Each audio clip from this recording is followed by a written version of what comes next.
चलिए दोस्तों, मैं लेके आया हूँ आपके लिए हिंदी क्लास 12th बोर्ड के लिए मोस्ट इंपोर्टेंट टॉपिक, जिसमें का नाम है आलोकवर्त खंडकाव्य का जो नायक हैं उनका चरित्र चित्रण। ये एग्जाम में हर साल पूछा जाता है, इसलिए मोस्ट इंपोर्टेंट टॉपिक है दोस्तों। अगर आपने इसे अच्छे से कर लिया तो आप बोर्ड एग्जाम के लिए 5 नंबर पक्के कर लेंगे अपने हिंदी क्लास 12th में।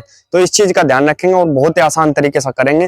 बुक से और मॉडल से समझ में नहीं आता है, ज्यादा बड़ा लिखा हुआ रहता है, तो इस समस्या को देखते हुए मैं आपके लिए शॉर्ट में से लेके आया हूँ, जिससे आप शॉर्ट में लिखें और बहुत अच्छे नंबर आप पा सकें, कम पढ़ना पड़े, कम याद करना पड़े। इसमें जो मेन होता है, मैथ्स के टॉपिक होते हैं, ठीक है, उन टॉपिक को लिखेंगे, जो मेन टॉपिक है उन्हें लिखेंगे, उनके बारे में थोड़ा थोड़ा लिख देंगे और बस इसका पूरा कर देंगे और 5 नंबर अपने पक्के कर लेंगे बोर्ड एग्जाम के लिए क्लास 12th हिंदी में। तो चलिए दोस्तों, स्टार्ट करते हैं। इस वीडियो को बहुत ही आसान तरीके से समझाऊंगा। क्या है आलोकवर्त खंडकाव्य के नायक का चरित्र चित्रण। ठीक है, आलोकवर्त जो खंडकाव्य है उसके जो नायक है क्या है, कौन है?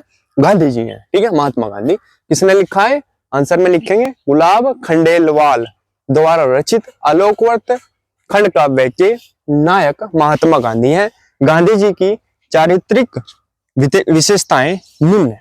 ठीक है, तो ये जो आलोकवर्त खंडकाव्य है, देखो ये पक्का आता है एग्जाम में, जिले डिवाइड है, पक्का आता है।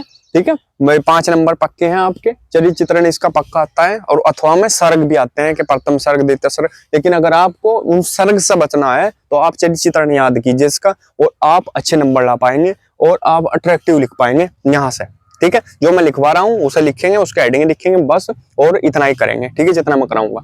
तो गुलाब खंडेलवाल द्वारा रचित है, उन्होंने लिखा है आलोकवर्त खंडकाव्य के जो नायक हैं, और नायक में किसके, नायक की भूमिका कौन निभा रहे हैं? महात्मा गांधी।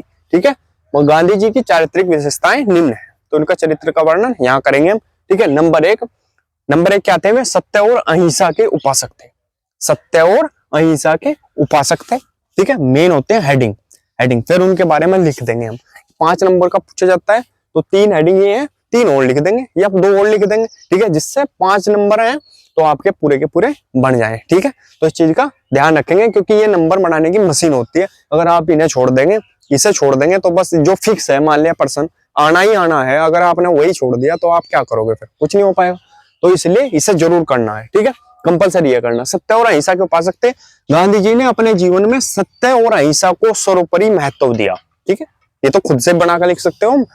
गांधी जी ने अपने जीवन में सत्य और अहिंसा को सर्वोपरि महत्व दिया।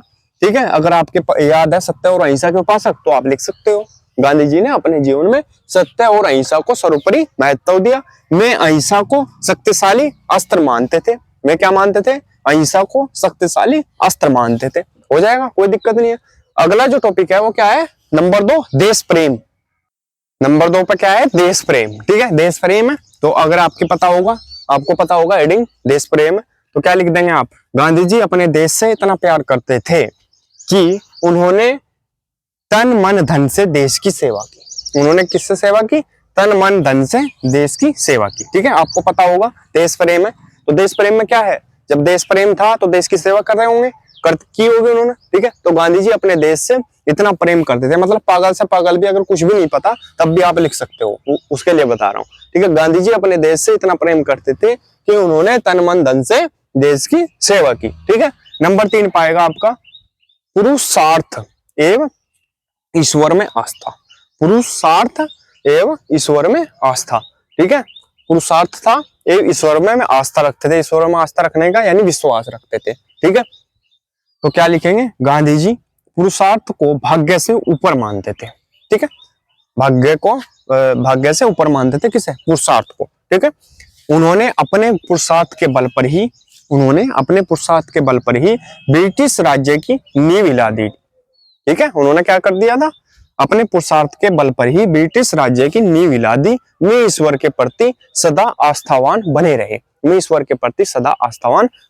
ठीक है, क्लियर? स्क्रीनशॉट इसका ले लेंगे, आगे बढ़ते हैं फिर। चलिए दोस्तों, अगला देखते हैं नंबर 4 राष्ट्रीय एकता के पक्षधर। नंबर 4 क्या था?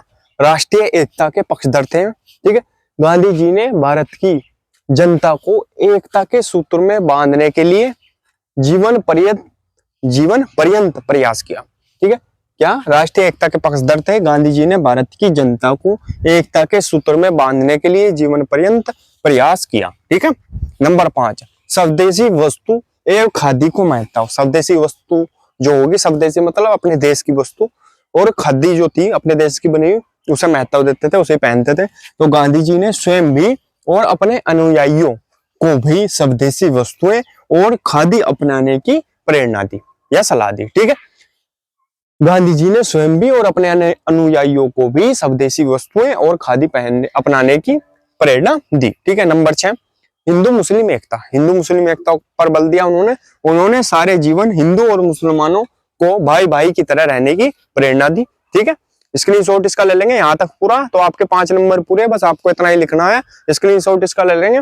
तो दोस्तों अगर वीडियो अच्छी लगी हो तो प्लीज वीडियो को लाइक कीजिए, कमेंट कीजिए और हमारे चैनल को सब्सक्राइब कीजिए और घंटी का बटन भी दबा लीजिए, जिससे आपको हमारी वीडियो की नोटिफिकेशन सबसे पहले मिल सके। मिलते हैं अगली वीडियो में, तब तक के लिए बने रहिए हमारे चैनल पर। धन्यवाद।